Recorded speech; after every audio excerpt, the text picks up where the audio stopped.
Students, welcome to साइप academy online class. My name is Shweta. आज का हमारा टॉपिक है कंप्यूटराइज अकाउंटिंग पे। पिछले के लेक्चर्स में हमने डिस्कस किया था manually accounting cycle. Manually accounting cycle बोलने का मतलब थोड़ा सा मैं डिस्कस कर देती हूँ कि अगर आप जो है वोकैबुलरी, अगर आप रजिस्टर खुद मेंटेन करते हो बाय हैंड, तो उसमें अकाउंटिंग का प्रोसेस क्या रहता है कि कंपनी के अकाउंट्स जो है किस तरह से मेंटेन करने हैं।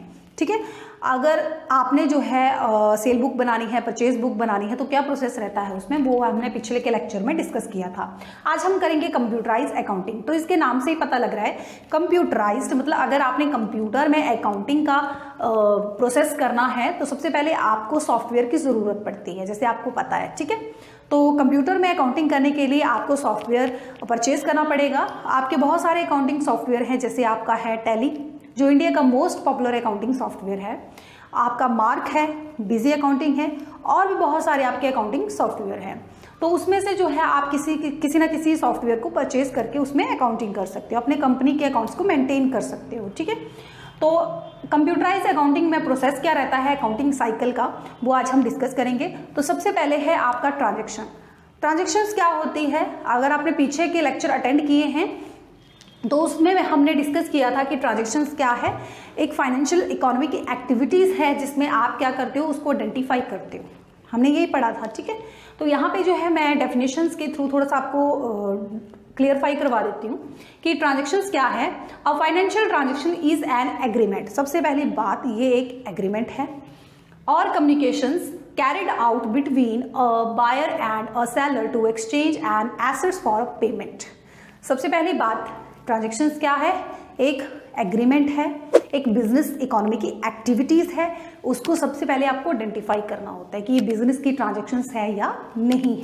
ठीक है, सेकंड, वो मनी टर्म में मेजर होनी चाहिए। ये डेफिनेशन की थी हमने पिछले के लेक्चर्स में। तो यहाँ पे बोल रहा है कि फाइनेंशियल ट्रांजेक्शन्स जो है एक एग्रीमेंट होता है जो कम्युनिकेशन, उसमें इंफॉर्मेशन देता है, किसके बीच होती है वो, बायर एंड अ सेलर। उसमें इंफॉर्मेशन देता है कि बायर और सेलर में एसेट्स को लेके क्या एक्सचेंज हुआ है, क्या इंटरचेंज हुआ है, वो आपकी क्या होती है, ट्रांजेक्शन्स होती है। जैसे फॉर एग्जांपल मैं आपको ट्रांजेक्शन बता देती हूँ कि किस तरह से आपकी ट्रांजेक्शन्स होती है। फॉर एग्जांपल जैसे यहाँ पे मैं लिख रही हूँ company purchase goods ₹5,000 in cash on dated 1 अप्रैल 2021। तो ये क्या है, मेरी एक बिजनेस ट्रांजेक्शन्स है। अब ये कैसे है, तो सबसे पहले कंपनी, ये एक बिजनेस की है। ठीक है, ट्रांजेक्शन्स है। परचेज गुड्स, कंपनी क्या कर रही है, गुड्स को परचेज कर रही है। ठीक है, तो मतलब बिजनेस ट्रांजेक्शन्स है, बिजनेस में इंटरचेंज हो रहा है, पार्टीज में, किसको लेके, एसेट्स को लेके। ऐसा ही है ना इसमें ट्रांजेक्शन की डेफिनेशंस में। तो यहाँ पे है आपका carried out between buyer and seller to exchange and assets for a payment. तो यहाँ पे गुड्स को लेके इंटरचेंज हो रहा है कैश में। ठीक है, तो आपकी ये क्या है, बिजनेस ट्रांजेक्शन्स है। सबसे पहले उसको आइडेंटिफाई किया, हमने आइडेंटिफाई कर लिया कि ये बिजनेस ट्रांजेक्शन्स है, मनी टर्म में मेजर होनी चाहिए, और एक इवेंट है, जैसे आप इकोनॉमी की एक्टिविटी है और इवेंट भी है। तो यहाँ पे पता लग रहा है कि कौन सी डेट को कंपनी कौन सी गुड्स परचेज कर रही है और कितने की कर रही है। तो ये क्या है, आपकी बिजनेस की ट्रांजेक्शन्स है। सेकंड चलते हैं कि जब आपके पास ट्रांजेक्शन्स होती है तो कंप्यूटराइज्ड जब आप अकाउंटिंग करते हैं तो उसमें प्रोसेस क्या रहता है। ठीक है, अगर आपने मैनुअली अकाउंटिंग साइकिल को देखा हो तो आप ट्रांजेक्शन्स के बाद क्या करते हो, जर्नलाइज करते हो, वोकैबुलरी में उसको रिकॉर्ड करते हो, सब्सिडरी बुक को रिकॉर्ड करते हो, मेंटेन करते हो। ठीक है, तो आपके पास ट्रांजेक्शन्स उसको सॉल्व करते हो डेबिट क्रेडिट फॉर्म में। बट यहाँ पे कंप्यूटराइज अकाउंटिंग में क्या है, सबसे पहले आप ट्रांजेक्शन्स होती है, ट्रांजेक्शन्स के बाद आप लेजर बनाते हो।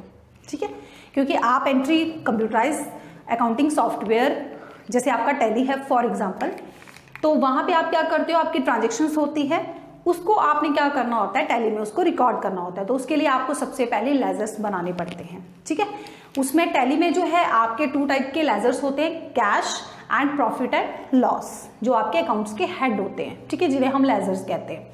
तो लेजर्स को आपने अंडर किसके लेना है, ग्रुप के लेना है। वो आगे आने वाले प्रोसेस में हम करेंगे, आने वाले लेक्चर्स में उसको डिस्कस करेंगे कि किस तरह से कंप्यूटर में जो है कि टैली में जो है काउंटिंग करने का प्रोसेस क्या रहता है, वो हम आगे के लेक्चर्स में करेंगे। ठीक है, तो यहाँ पे आपका लेजर्स क्या होता है, आप थोड़ा सा डिफाइन कर लेते हैं डेफिनेशंस के through. A ledger is a book containing accounts in which is the classified and summarized information from the journal in posted as a debit and credit। तो लेजर क्या है, एक खाता बही है, एक अकाउंट है, ठीक है। ये क्या है, एक बुक है जो आपकी किसके थ्रू मेंटेन होती है, अकाउंट्स के थ्रू।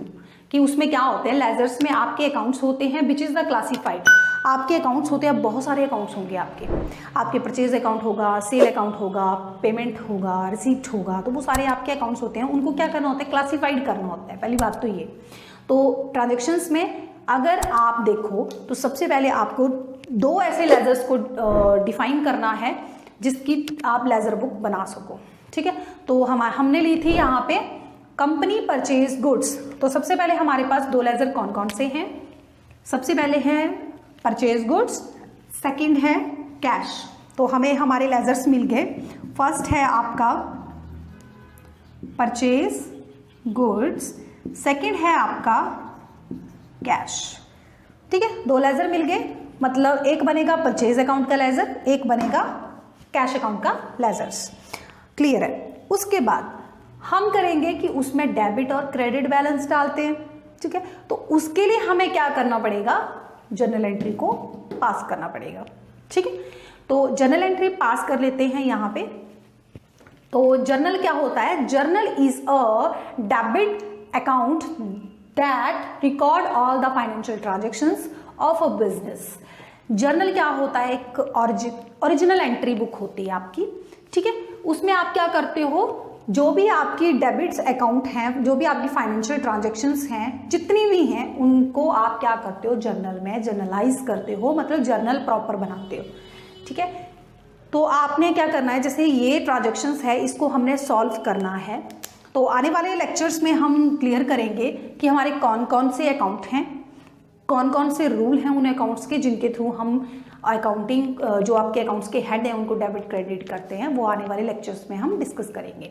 तो मैं यहाँ पे थोड़ा सा आपको बता देती हूँ कि अगर हमने इस एंट्री को सॉल्व कर रहे हैं तो कौन से अकाउंट का फॉर्मूला लगेगा। कैश आपका क्या है, रियल अकाउंट है, एसेट्स है आपकी। तो रियल अकाउंट क्या करता है, रिप्रेजेंट करता है एसेट्स को। तो रियल अकाउंट का फॉर्मूला क्या है आपका, debit what comes in, credit what goes out. ये आपका क्या है, रियल अकाउंट का फॉर्मूला है। तो जर्नल क्या है, जर्नलाइज करने के लिए है, आपका जो ट्रांजैक्शंस है उसको सॉल्व करना है आपने, ठीक है। तो हमने डेबिट क्रेडिट में इसको सॉल्व करना है क्योंकि हमने क्या करना है, लेजर बुक भी बनानी है, ठीक है। तो डेबिट क्रेडिट हमारे पास है, company purchase goods ₹5,000 in cash on dated 1 अप्रैल 2021। तो कंपनी क्या कर रही है, गुड्स को परचेज करी है। जब आप परचेज करोगे, व्हाट कम्स इन, आप क्या करोगे, परचेज गुड्स को डेबिट करोगे। तो यहाँ पे आप करोगे परचेज गुड्स डेबिट, क्रेडिट किसके थ्रू आ रही है, गोज आउट, क्या जा रहा है आपके यहाँ से, कैश। कि जब आप गुड्स को परचेज कर रहे हो तो आपके यहाँ से क्या जा रहा है, कैश जा रहा है, ठीक है। हमारी एंट्री सॉल्व हो गई। हमें जो है वो डेबिट और क्रेडिट बैलेंस भी मिल गए। तो हमने परचेज गुड्स को क्या किया, हमने किया डेबिट, और कैश को हमने क्या किया, क्रेडिट। अब हमारे लेजर्स भी मिल गए और उनके डेबिट क्रेडिट फॉर्म में भी उनको कन्वर्ट कर दिया और हमने उसको जर्नलाइज भी कर दिया। अब आपने क्या करना है, आपने बनाना है ट्रायल बैलेंस। तो ट्रायल बैलेंस क्या होता है, और trial balance is a list of the balance of all ledgers account, it is prepared after.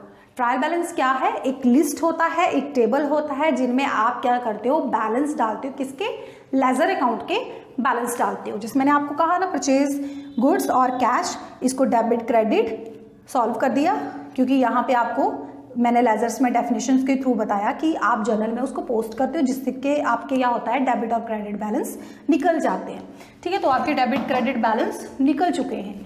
उसके बाद आप ट्रायल बैलेंस बनाते हो कि परचेज गुड्स का बैलेंस क्या जा रहा है, एक तो जा रहा है 5,000 डेबिट में जा रहा है और आपका क्रेडिट में जा रहा है, ठीक है। तो आपको बैलेंस मिल गए, आपने ट्रायल बैलेंस मेंटेन करना है।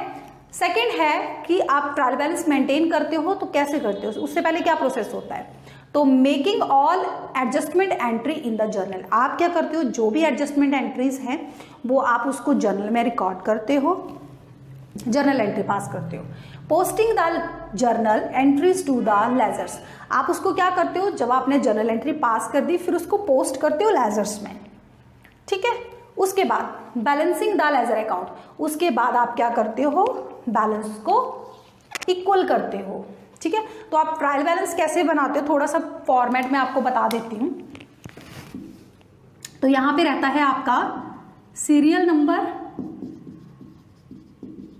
Particular, debit amount and credit amount. तो इस तरह से आपका ट्रायल बैलेंस का फॉर्मेट कुछ इस तरह से होता है, ठीक है। तो हमने जो है डेबिट क्रेडिट फॉर्म में निकाल लिया है। तो फर्स्ट लेजर जो है वो है मेरा परचेज गुड्स, तो मैं यहां पे लिख देती हूं परचेज गुड्स। तो यहाँ पे परचेज को मैंने डेबिट किया है, कितने के अमाउंट से करना है, 5000 के अमाउंट से करना है, ठीक है।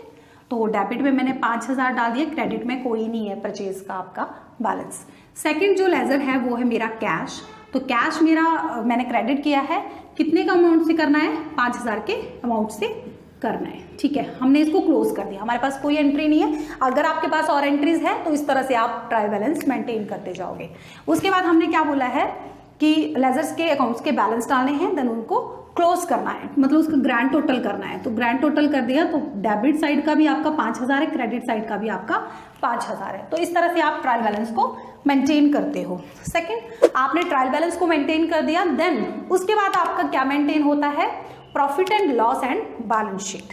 इसमें कंप्यूटराइज अकाउंटिंग में आपका जो प्रोसेस रहता है अकाउंटिंग करने का, उसमें क्या होता है, सिर्फ आपको एक ट्रांजेक्शन्स मिलती है, उसको आपने क्या करना होता है, सॉल्व करना है। सबसे पहले आपको रूल का पता होना चाहिए, जो भी आप ट्रांजेक्शन्स को सॉल्व करते हैं आपको पता होना चाहिए कौन से अकाउंट का कौन सा फॉर्मूला अप्लाई हो रहा है ट्रांजेक्शन्स को सॉल्व करने में। सेकेंड, जब आपने उसको सॉल्व करना है तो आपने जर्नलाइज करना है, बट आपने अगर वाउचर में रिकॉर्ड करना है, अब जर्नलाइज करने के लिए आपको कंप्यूटराइज्ड अकाउंटिंग के प्रोसेस में आपको सॉफ्टवेयर में डिफरेंट वाउचर्स अवेलेबल होंगे, ठीक है। तो दो तरह के आपके वाउचर्स हैं, जिसमें है आपका first accounting voucher and second है आपका इन्वेंट्री वाउचर्स, ठीक है। अगर आपने कंपनी के अकाउंट्स मेंटेन करने हैं तो अकाउंटिंग वाउचर में जाओगे, अगर आपने कंपनी का स्टॉक मेंटेन करना है तो आप इन्वेंट्री वाउचर्स में जाओगे, ठीक है। अगर आपने टैक्स भी मेंटेन करना है तो अलग अलग आपको वाउचर स्टैट्यूटरी एंड टैक्सेशन के मिल जाएंगे, ठीक है। तो ये आपके वाउचर टैली में रहते हैं। तो आपने क्या करना है, उनको जर्नलाइज करना है। एक तो हम जर्नल एंट्री जर्नल प्रॉपर बनाते हैं, बट जब आप कंप्यूटराइज अकाउंटिंग करेंगे तो वहां पे आपको डिफरेंट वाउचर्स मिलेंगे। तो वाउचर क्या होता है, जिसमें आप ट्रांजैक्शंस को रिकॉर्ड करते हो, ठीक है। तो यहाँ पे जो है करने को मैं इन्वेंट्री भी कर सकती हूँ, बट यहाँ पे मुझे इन्वेंट्री में ना तो इस आइटम की क्वांटिटी है, रेट है मेरे पास बट क्वांटिटी मेंशन नहीं है, तो वो आपका क्या बन जाता है, बिल बन जाता है। वो आगे जो है आने वाले प्रोसेस में हम करेंगे कि किस तरह से आप टैली में जो है कंप्यूटराइज अकाउंटिंग को किस तरह से प्रोसेस को मेंटेन करते हैं, ठीक है। तो आप क्या करोगे, ट्रांजेक्शन्स को सॉल्व करोगे, उसके बाद उसको रिकॉर्ड करोगे। रिकॉर्ड करने के लिए जो है हमें लेजर्स की ज़रूरत पड़ेगी, तो लेजर को हम पहले ही डिफाइन कर लेंगे और लेजर्स को क्रिएट कर लेंगे। फिर उसके बाद जो है वाउचर में उसको रिकॉर्ड करेंगे। तो परचेज, तो मतलब परचेज वाउचर में आपकी एंट्री जाएगी, ठीक है। उसके बाद आपका जब लेजर्स के बैलेंस आप डाल दोगे तो आपका क्या बन जाएगा, ट्रायल बैलेंस बन जाएगा। फिर जब ट्रायल बैलेंस बन जाएगा फिर आपका आएगा लास्ट में प्रॉफिट एंड लॉस अकाउंट। अब प्रॉफिट एंड लॉस अकाउंट क्या होता है, profit and loss account is a financial statement. ये क्या है, एक फाइनेंशियल स्टेटमेंट है, इनकम स्टेटमेंट है, that summarise the revenue, costs and expense include during a specific period. ये क्या होता है, आपका प्रॉफिट एंड लॉस जो है वो आपका स्पेसिफिक पीरियड पे बनता है। पीरियड मतलब अकाउंटिंग पीरियड, स्पेसिफिक पीरियड किसको बोलते हैं, अकाउंटिंग पीरियड को। जैसे मैंने आपको पीछे की लेक्चर्स में भी हिंट दिया था कि आपका जो अकाउंट्स हैं वो मेंटेन होते हैं 1 अप्रैल टू 31 मार्च। तो प्रॉफिट एंड लॉस जो है end of the financial year आप इसको मेंटेन करेंगे। तो प्रॉफिट एंड लॉस जो है वो रिप्रेजेंट कब करोगे आप, 31 मार्च को, और उसके साथ ही आपकी बैलेंस शीट बनती है। ठीक है। तो प्रॉफिट एंड लॉस क्या है, जिसमें आपको रेवेन्यू कि कंपनी को कितना इनकम हो रहा है, कंपनी कितना एक्सपेंस कर रही है, उससे आपका प्रॉफिट निकल जाएगा, वो जाएगा आपका बैलेंस शीट में। ठीक है, तो आपका इनकम प्रॉफिट एंड लॉस से आपको प्रॉफिट और लॉस का पता लग जाएगा कि अगर प्रॉफिट हो रहा है तो उसके रीजन क्या थे, कौन कौन से आपने इनकम की थी। ठीक है, अगर एक्सपेंस किए हैं तो उनके रीजंस क्या हैं, तो उनको किस तरह से आपने कम करना है। अगर उसके बाद आता है बैलेंस शीट, तो बैलेंस शीट का जो फॉर्मेट रहता है मैं वो थोड़ा सा आपको बता देती हूँ कि टैली में जो है किस तरह से आपका बैलेंस शीट का फॉर्मेट रहता है। तो इस साइड आपका होता है लायबिलिटी और इस साइड होता है आपका अमाउंट, इस साइड होता है आपका एसेट्स, देन आपका होता है अमाउंट। तो इस तरह से जो है आप बैलेंस शीट बनाते हो एज ऑन 31 मार्च। ठीक है, तो ये रहता है आपका बैलेंस शीट का प्रोसेस, जिसमें आपको कंपनीज की कितनी लायबिलिटीज हैं, मतलब आउटसाइडर का कितना पे करना है, और कौन कौन सी बिजनेस की एसेट्स है। और ये रिप्रेजेंट करता है बिजनेस की फाइनेंशियल सिचुएशंस को, कि अगर बिजनेस की फाइनेंशियल सिचुएशन अच्छी नहीं है, उसको इम्प्रूव करना है, तो क्या क्या चेंजेस उसमें हो सकते हैं। ठीक है, तो ये सारा प्रोसेस जो है आपका रहता है कंप्यूटराइज्ड अकाउंटिंग में। कल हम करेंगे अकाउंट क्या होता है, कितने टाइप का होता है और कौन कौन से रूल होते हैं। तो जुड़े रहिए हमारी वेबसाइट के साथ www.saipacademy.org and YouTube channel साइप academy. Thank you, have a nice day.